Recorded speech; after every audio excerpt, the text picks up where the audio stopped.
Hey guys, my name is Suhas, and recently I've really started getting into bodyweight training and calisthenics. This video isn't about that. If you pressed on this video, there's a good chance that you can't do any push-ups, or maybe you can do very few push-ups. And if you're anything like me, you spend hours on YouTube searching for progressions only to find out that you can't actually do any of them. Well, lucky for you, this is hopefully going to be your last stop.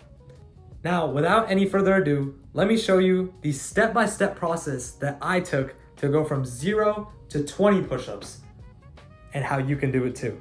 Now, before we actually get into how to increase the number of reps that you can do, we first want to lay some ground rules, also known as mistakes that you really want to avoid.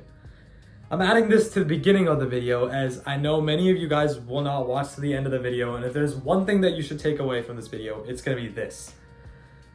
First, no matter what you do not train push-ups every single day.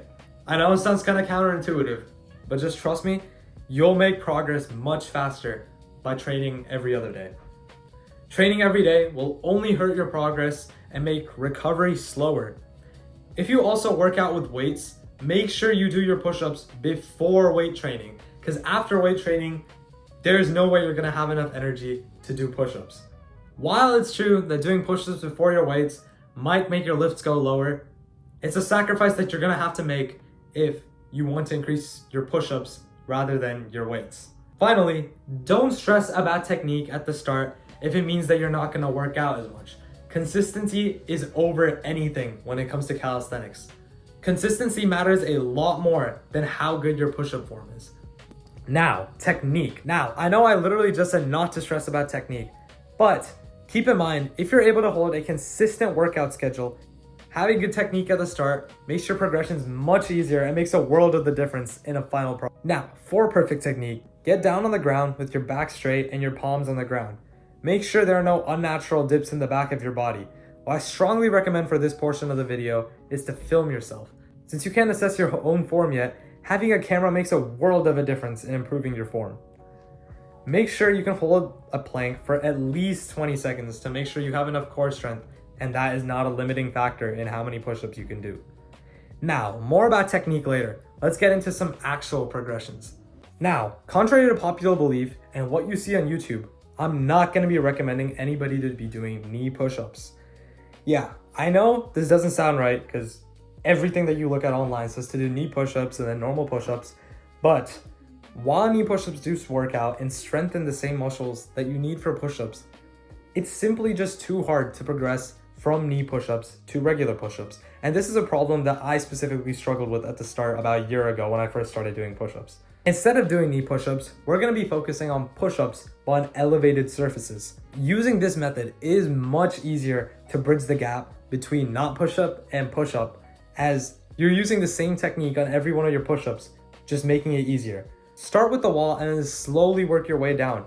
A good rule of thumb is that when you can do 8 clean reps, decrease the elevation.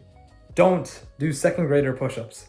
I'm talking about the downward dog, elbows flared out kind of push-ups. They may feel easier at first, but that's only because they target completely different muscles than what you need for a good form push-up.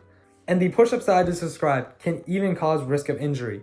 Keep your elbows flared out as close to 45 degrees as possible, and always lower deep enough to where your chest is only 1 or 2 inches from the ground, maybe even touching the ground.